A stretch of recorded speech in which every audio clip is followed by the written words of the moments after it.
Amén, gloria a Dios. Amén. Que el Espíritu Santo y su paz repose sobre todo y cada una de las personas que nos están mirando a través de cualquier dispositivo electrónico, a través de un celular, de una computadora, de un televisor. Que el Señor repose sobre ti en este momento en el nombre de Jesús. Amén. Amén. Hoy hablaremos acerca del tema el perdón, un acto de amor. Y nuestro hermano Álvaro va a desglosar este tema. Nuestro hermano Álvaro con nosotros. Bien, que Dios te bendiga y la paz de Dios continúe bendiciendo tu vida. Amén. En esta hora, como bien decía mi querido hermano Marcos, vamos a estudiar el tema el perdón, un acto de amor. ¿Por qué hemos sentido la necesidad de hablar de este tema? Porque podemos decir que hemos malinterpretado lo que es el perdón. Por ejemplo, nosotros hay un dicho muy popular que dice que yo te perdono, pero no me olvido lo que tú me hiciste. Y otro dice, bueno, perdonar es olvidar. Otros dicen, bueno, yo te perdono, pero yo no tengo por qué seguir, en el caso de una familia, yo no tengo que seguir viviendo contigo. Yo, a un amigo, yo te perdono, pero no tenemos por qué seguir hablándonos ni nada, tú por tu camino y yo por el mío. Yo te perdoné eso, así que lo único que no tenemos que hacer es seguir viendo ni hablando. Entonces, ¿qué dice la palabra de Dios acerca del perdón? ¿Será que el perdón es, como bien dice el título, un acto de amor? Bueno, para eso vamos a ir a una parábola que se encuentra en el libro de Mateo, en el capítulo 18. Y quiero que nosotros sepamos que esta es una serie de 5 temas que vamos a estar hablando sobre la parábola. Este es el segundo tema sobre las parábolas. La parábola se llama Los dos deudores. Usted va a ir al libro de San Mateo capítulo 18 y se va a estacionar en el versículo 23. Ahora oiga algo, esta parábola vino como consecuencia de que el apóstol Pedro le preguntó al Señor Jesucristo, Señor, ¿cuántas veces tengo que perdonar a mi hermano que peca contra mí? ¿Hasta 7? Cristo le dijo, no hasta 7, sino ¿hasta cuánto? 70 veces 7. De manera que algunos han hecho la sumatoria de cuánto es 70 veces 7, creen que 70 veces 7 es 7 por 70, creen que son 490 veces. Pero el hecho de que Cristo haya dicho hasta 70 veces 7 es que es un número, ¿verdad? Que tú no te vas a poner a contar. ¿Cuántas veces yo te he perdonado? No, un número infinito. Es un número infinito. Y me gusta porque luego el Señor trae a relucir esta parábola de los dos deudores. Así que San Mateo capítulo 18, versículo 23. No sin antes pedir la bendición de Dios en oración, ¿verdad? Amén. Hemos prometido que siempre vamos a orar también en medio del video. Así que vamos a orar. Querido Padre Celestial, en esta hora, en este momento, demandamos de ti la presencia de tu Santo Espíritu para que pueda venir y hacernos comprender y entender tu palabra. También para que cuya palabra pueda bendecir a aquellas personas que le están viendo o escuchando. Te lo pedimos en el nombre de Jesús. Amén. Así que vamos a leer San Mateo capítulo 18, versículo 23, la parábola de los dos deudores. Dice la palabra de Dios lo siguiente. Por lo cual el reino de los cielos es semejante a un rey que quiso hacer cuenta con sus siervos. Y comenzando a hacer cuenta le fue presentado uno que le debía 10,000 talentos. A este, como no pudo pagar, ordenó su señor venderle y a su mujer e hijos y todo lo que tenía para que se le pagase la deuda. Eso es una parábola que vamos a tener que nosotros desentrañarla, ya que el Señor Jesucristo no da una explicación en ninguna parte sobre esta parábola. Así que manera, lo primero que tenemos que destacar es que este hombre debía 10,000 talentos. Y dice la Biblia que no había ninguna forma de pago. Ese hombre podía vivir algunos 100 o 200 años y aún así, trabajando toda su vida, aparentemente no tenía cómo pagar la deuda. Tanto así que esa deuda de él iba a traer como consecuencia que sus hijos, su esposa, sus hijos, su familia y todo lo que tuviera para poder pagar todo eso que debía. Recuerdo a un personaje en la palabra de Dios con una deuda cuyo valor solamente podía pagarse derramando la sangre ¿de quién? De Cristo Jesús. Adán, en el momento en que recibe la fruta de su esposa y la come, dice la palabra de Dios que la paga del pecado, ¿qué es? Muerte. La muerte. Adán no podía pagar esa deuda del pecado. La única manera de Adán pagar esa deuda era con su propia vida, también la de su esposa, su familia. Así que ¿qué hizo el Señor Jesucristo en el mismo Edén? Ofreció a sí mismo a pagar esa deuda.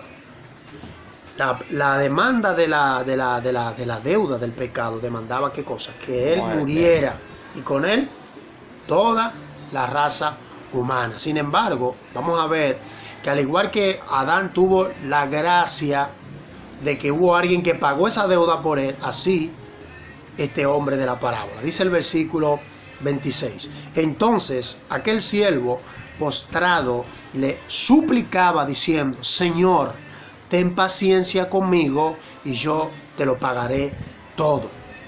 El señor de aquel siervo, movido a misericordia, oiga bien, ¿movido a qué cosa? A misericordia. La Biblia dice que Dios es un Dios piadoso, tardo para la ira y grande en misericordia, ¿verdad?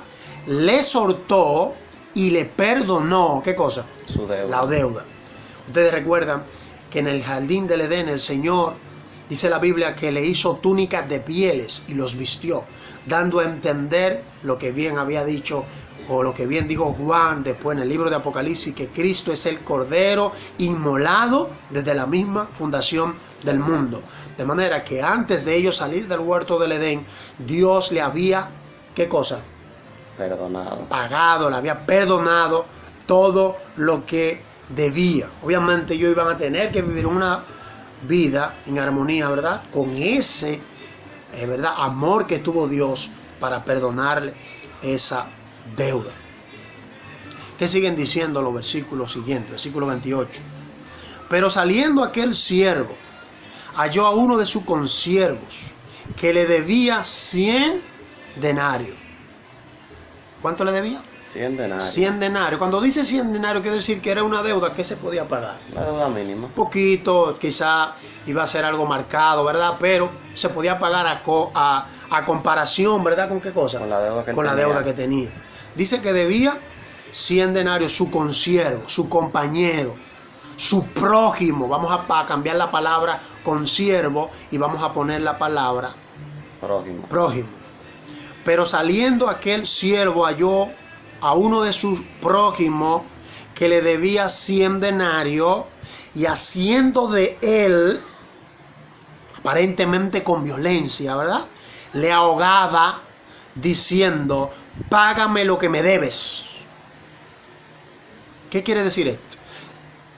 Nosotros por Adán recibimos una deuda, la paga del pecado es la muerte. Ahora sabemos que Dios perdonó la deuda. Cuando nosotros sabemos que Dios perdonó la deuda, es cuando nosotros reconocemos que Cristo es nuestro Salvador personal. Dios nos salvó. Venimos con una deuda, la paga del pecado, la muerte. Ahora, después que llegamos al Evangelio, conocemos el Evangelio, entendemos que hubo alguien que pagó la deuda. Entonces nosotros salimos de ahí, de la iglesia, del bautisterio, gozoso porque sabemos que ya pagaron la deuda del pecado. Sí, amén. Pero ahora cuando salimos vemos a nuestro prójimo que debe 100 denarios. 100 denarios quiere decir que es un pecado menor. Pecó contra nosotros. Vamos a calcular que fue que pecó contra nosotros. No necesariamente nos robó. No necesariamente hizo algo en contra de nosotros. Sino que hizo algo que nosotros vimos que hizo. Es nuestro consiervo. Significa que milita junto con nosotros. Vamos a poner que es un hermano de la iglesia. Un hermano de la iglesia que a lo mejor cayó en prisión. Robó, vamos a poner. Fue un pecado público. O no, vamos a poner un pecado aún más pequeño, porque son 100 denarios. Vamos a poner que, por ejemplo, nosotros vimos a un hermano jugando números. Sabemos que es cristiano, que no debe jugar números. Y nosotros vimos que estaba jugando números. Nos consta que estuvo jugando números. ¿Qué hacemos nosotros? Lo acusamos. Lo acusamos. Hey, usted sabe que eso no se puede hacer. Pero en vez de nosotros, como dice la palabra de Dios en el mismo capítulo 18, en los versículos anteriores, ir nosotros con él solo a tratar de ganar a ese hermano, nosotros lo que hacemos es lo siguiente. Versículo 29, perdón. Entonces su consiervo, postrándose a sus pies, le rogaba diciendo: ten paciencia conmigo y yo te lo pagaré.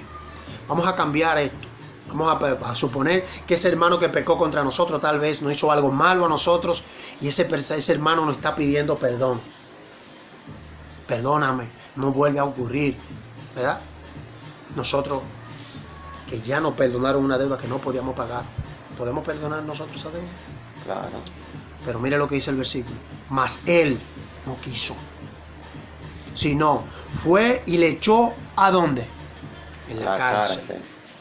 Hasta que pagase la deuda. ¿Sabe qué quiere decir que para que lo echó en la cárcel?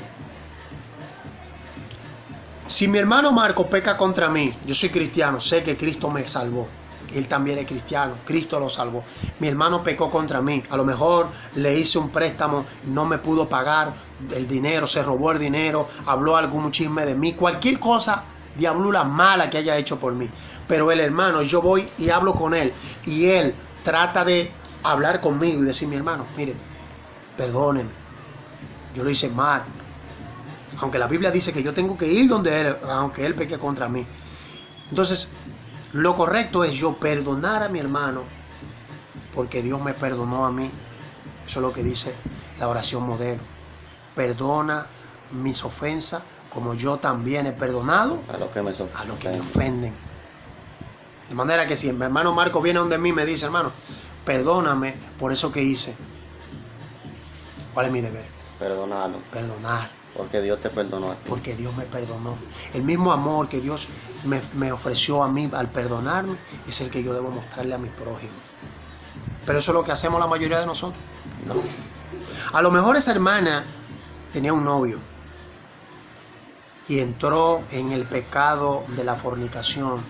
Tuvo relaciones antes del matrimonio y fue donde ti, amiga, o donde a ti, amigo, y te confesó porque no aguantaba y quería una palabra de consuelo, de amonestación. Y tú, en vez de darle una palabra de amonestación y de ser condescendiente con ella, la juzgaste. Y no solo la juzgaste, la condenaste. ¿Cómo la condenaste? A ti te va a llevar el diablo. Expresión muy usada hoy en día. Tú te vas a quemar ahora por eso. Y vas a donde tu pastor y la condena, diciéndote la Biblia en Mateo 18, ve tú y él solo, amonéstale, habla desde la palabra de Dios. ¿Usted puede entender lo que estamos diciendo? No. Ese hermano, ¿sabe qué hizo? Lo condenó hasta que pagase. Ahora yo te voy a hacer una pregunta. ¿Es lo mismo amonestar, denunciar, que perdonar? No es lo mismo, ¿no? Es lo mismo amonestar que juzgar, condenarte. A ti te va a llevar quien te trajo. Acusarlo. No es lo mismo, hermano. Mira qué le pasa a la gente que sabe un pecado del prójimo, que sabe que el hermano está mal, y en vez de ir personalmente, orar por ese hermano, lo que hace es que lo condenan, lo satanizan. Mira lo que pasa. Con el dedo amenazador. Mira quién más entra en escena, hermano. Presta atención. Estamos estudiando los 2 deudores. Mira qué dice. Voy a leerte otra vez el 30. Mas él no quiso, sino fue y le echó en la cárcel hasta que pagase la deuda. Viendo sus consiervos lo que pasaba, se entristecieron mucho. ¿Tú sabes quiénes son estos? Que se entristecieron mucho y a la que la Biblia le llama consiervo. Estos son los ángeles de Dios. Ya no es tu prójimo carnal, o sea, el humano. Estos consiervos que están mirando la escena de tú acusando, son los ángeles de Dios. Si no, pregunta la Apocalipsis 19, cuando el ángel le dijo a Juan: yo soy consiervo tuyo y de tus hermanos que retienen el testimonio. Los ángeles también se consideran consiervos de nosotros porque nos ayudan en el caminar con Cristo. ¿Cómo yo sé que estos son los ángeles? Porque dice la Biblia, se entristecieron mucho y fueron y refirieron a su Señor todo lo que le había pasado. O sea, ellos fueron con como nos hemos hablado en otros estudios anteriores, Dios tiene un registro de todo lo que hacemos. Fue en Los Ángeles, mira lo que hizo fulano, se bautizó, nosotros, tú le has perdonado tantos pecados, su poca vergüenza que él hace en secreto, se le hemos perdonado, y mira cómo trató a su hermano que pecó. Dice la Biblia entre el versículo 32.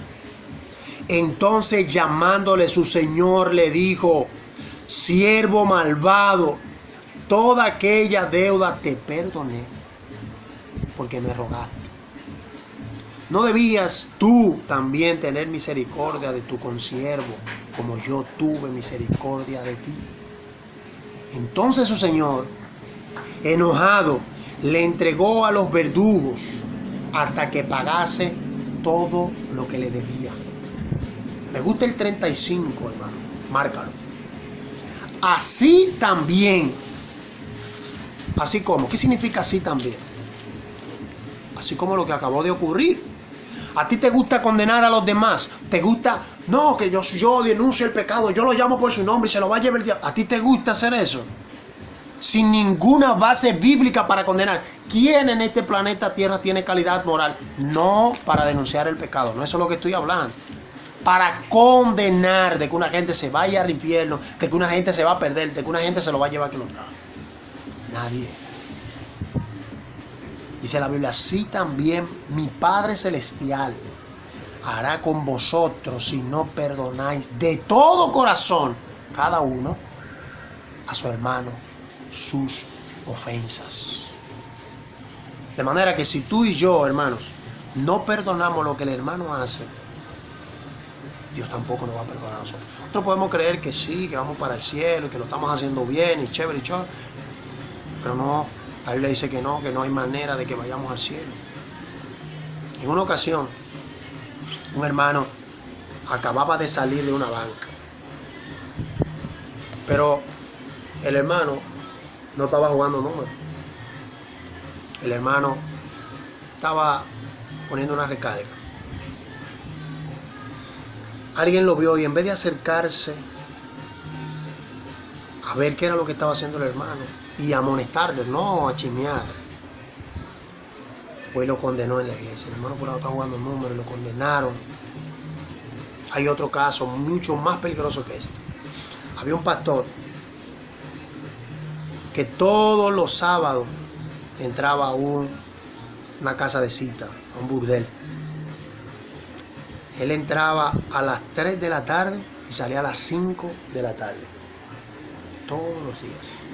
Todos los sábados. Y unos hermanos lo vieron. Pero como era el pastor, no se atrevían a amonestarlo. Personal, como dice la Biblia en Mateo 18. Ve tú y él solo. No. Ellos reunieron en la junta de la iglesia.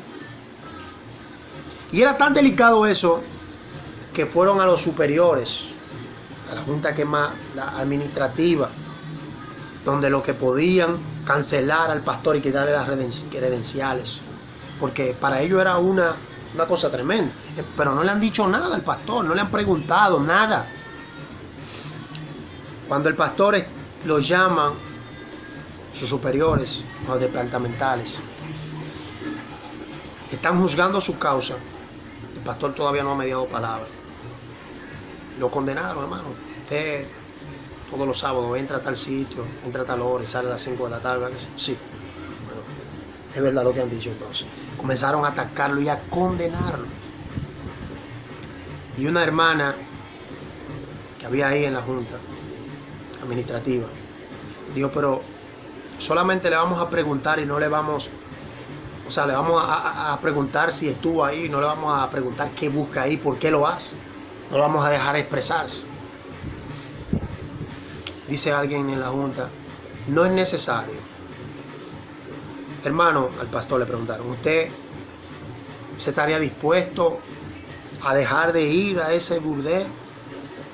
No, prefiero entregar las credenciales de pastor.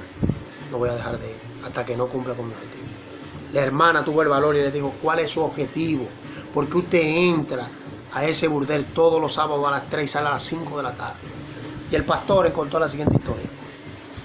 En su juventud, antes de él entregar su vida al Señor, tuvo una novia cuyos padres no querían que ellos estuvieran juntos. esta pareja fue separada. Se la llevaron lejos a la mujer.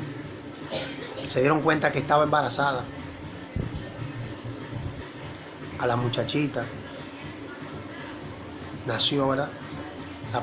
La muchachita pasó mucho trabajo. A la edad de 14 años, su mamá murió. La muchachita quedó desamparada. Se metió a un prostíbulo y vivió su vida perdidamente. Ese pastor había dado una campaña en un lugar en esa ciudad.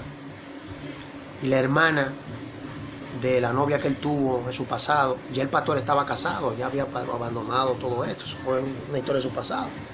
Y una hermana, una señora se le apareció y le dijo: oh fulano, qué bien que entregaste tu vida al Señor y que eres pastor y que te ha ido bien.